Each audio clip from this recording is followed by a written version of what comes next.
काल शपथविधी सोहळा झाला आणि पूर्व नागपुरात भाजप कार्यकर्त्यांचा कुठे ना कुठे खंत व्यक्त केली। त्यांनी भाजप पूर्व नागपूरचे जितके भी पदाधिकारी त्यांनी राजीनामा दिलेला आहे। विषय हा होता की पूर्व नागपुरातून कृष्णा खोपडे 4 वेळा निवडणूक जिंकलेत आणि यंदा तर ते लाखाच्याही वर मतांनी त्यांनी विजय हासिल केलेला आहे। कृष्णाभाऊ आमच्यासोबत आहेत। कृष्णाभाऊ, कार्यकर्त्यांचं जी खंत आहे काय म्हणाल तुम्ही? काल कार्यकर्त्यांनी ज्या काही आपल्या भावना पूर्व नागपूरमध्ये व्यक्त केल्या, मला जेव्हा सायंकाळी माहीत पडलं तर आमचे अध्यक्ष सेतरामजी सेलोकर यांच्यासोबत चर्चा केली। त्यांना सांगितले मी का अशा प्रकारचं आपली पक्षाची संस्कृती नाही आणि असं कुत्ता आपण करू नका, कारण ह्या सगळ्याच्याच भावना राहते। कार्यकर्त्याचा बी सन्मान सगळ्याला करणं आवश्यक आहे आणि सगळ्याच्याच भावना राहते का बा आपल्या जनप्रतिनिधीला कुठंतरी स्थान मिळणे आवश्यक आहे।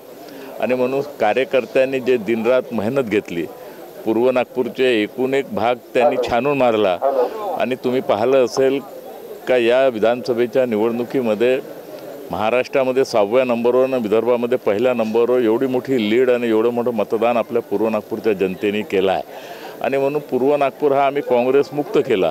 2014ची लोकसभा असेल, 19ची असेल किंवा तुमची 2024ची लोकसभा निवडणूक असेल, सगळ्यात जास्त मतदान आणि सगळ्यात जास्त लीड देण्याचं काम आमच्या पूर्व नागपूरने केलं आहे।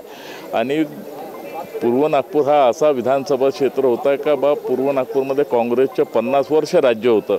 आम्ही पूर्ण ते राज्य त्यांचं नेस्तनाबूत केलं आणि काँग्रेस मुक्त करण्याचं काम शहरामध्ये कुठं झालं असेल तर आमच्या या पूर्व नागपूरमध्ये झालं। त्यांना उमेदवारसुद्धा भेटत नव्हते, बॅलेट पेपरवरून बी पंजा त्या ठिकाणी गायब केला।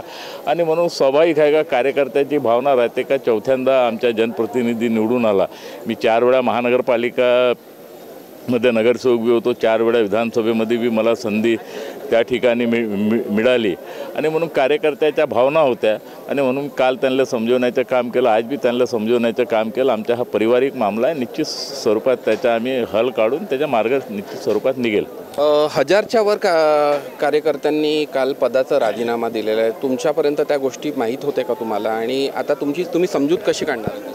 नाही, या संदर्भात मला काही माहिती नव्हतं, काही याची थोडीफार बी मला जानकारी नव्हती, कारण काल मुख्यमंत्री महोदयाच्या नागपुरात आगमन होतं। मी त्यांच्या दिवसभर त्यांच्या काल सोबतच होतो आणि सायंकाळी मला जेव्हा याची माहिती मिळाली तर ताबडतोब मी आपल्या अध्यक्षाशी चर्चा केली। अध्यक्षाला सांगितलं, त्यांची सगळ्याची समजूत काढण्याचा प्रयत्न आपण केला आहे। निश्चित स्वरूपात त्याच्यामध्ये सफलता बी त्या ठिकाणी मिळेल, परंतु कार्यकर्त्याच्या ज्या भावना होतात त्यांचे बी आपण अनादर करू शकत नाही, कारण कार्यकर्त्यांनी जे आपलं म्हणणं त्या ठिकाणी मांडलं असेल आणि म्हणून मी त्यांना सांगितलं की ही आपल्या पक्षाची संस्कृती नाही आहे। आपल्याला पक्षाने भरपूर काही दिलं आहे। आज पूर्व नागपूर म्हटलं आपण काँग्रेसच्या बालेकिल्ला ध्वस्त करून आपण पूर्व नागपूरमध्ये भाजपचा झेंडा आणि फडवण्याचं आपण काम केलं आहे आणि निश्चित स्वरूपात येणाऱ्या काळामध्ये त्याचे फायदे निश्चित स्वरूपात मिळेल अशी आपल्याला अपेक्षा। कार्यकर्त्यांना नेमकं काय आव्हान कराल की ज्यांनी पदाचे राजीनामे दिले? नाही, कार्यकर्त्यांचा उत्साह मोठ्या प्रमाणात होता आणि त्याच्यामुळे कार्यकर्त्यांनी जेव्हा काल राजीनाम्याचं जे मोहीम त्या ठिकाणी चालवलेली आहे, माझी त्यांना सगळ्यांना विनंती आहे की हे मोहीम आता कुठंतरी आपण थांबवा, कारण पक्षाचं नेतृत्व, पक्षाची संघटना आणि म्हणून पक्षाचे सगळेच कार्यकर्ते आपण झिरोपासून हिरो बनवण्याचं काम कोणी केलं असेल तर भारतीय जनता पक्षाने केलं। माझ्यासारख्या सामान्य कार्यकर्त्याला झिरोपासून वरत नेण्याचं काम कोणी केलं असेल तर हे गडकरी साहेबांनी केलं।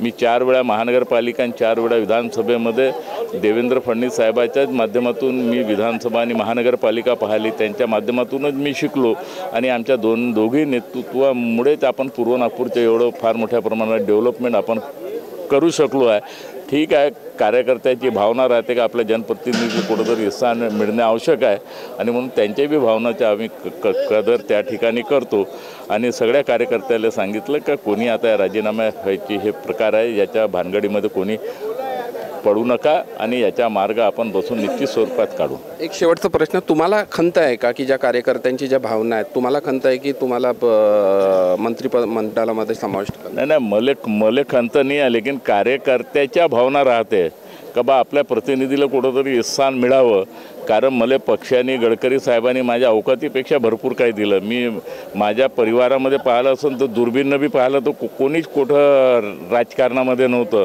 ते गडकरी साहेबाची नजर माझ्यावर पडली आणि तेव्हापासून मला झिरो ते हिरो बनवण्याचं काम त्यांच्या माध्यमातून त्या ठिकाणी झालेलं आहे. आणि म्हणून माझी काही अपेक्षा बी नव्हती. मी याच्या अगोदर बी सांगितलं आहे का मी आमदार आहो, आज नगरसेवक होतो, आज आमदार मी झालेलो आहो. आणि निश्चित स्वरूपात येणाऱ्या कारण देवेंजीच्या समोर बी खूप काही प्रश्न राहते. 3 अलांचं सरकार चालवणं, 3 अलांच्या लोकाले घेऊन चालणं, त्यांचे ॲडजस्टमेंट करणं हे फार कठीण काम आहे. आज तुम्ही विदर्भामध्ये 11 जिल्हे असून 4 जिल्ह्यामध्येच प्रतिनिधी मिळालं, 7 जिल्हे पुन्हा त्या ठिकाणी कोरे राहिल्या, कोणताच प्रतिनिधी त्या ठिकाणी आज दिलेला नाही आहे.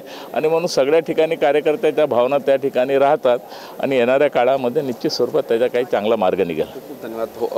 पूर्व नागपूरचे आमदार होते कृष्णभाऊ खोपडे, जे आमच्याशी संवाद साधत होते. काल ज्या पद्धतीने पूर्व नागपूरची जी कार्यकारिणीने इस्तिफा दिला, आपल्या पदाचा राजीनामा दिला, त्यावरून एक गोंधळ निर्माण झाला होता. आणि त्यांनी कार्यकर्त्यांना आव्हान केलेलं आहे की कुठलीही मोहीम मशीनं चालवता पक्षाचं कार्य करा, पक्षासोबत राहा, प्रामाणिकपणे राहा, भविष्यात पदं येतील जातील, त्यावर त्यांनी आपलं स्पष्ट मत दिलेलं आहे. कॅमेरा पर्सन विकास जीवनेसह मुकेश डो, VKB न्यूज नागपूर.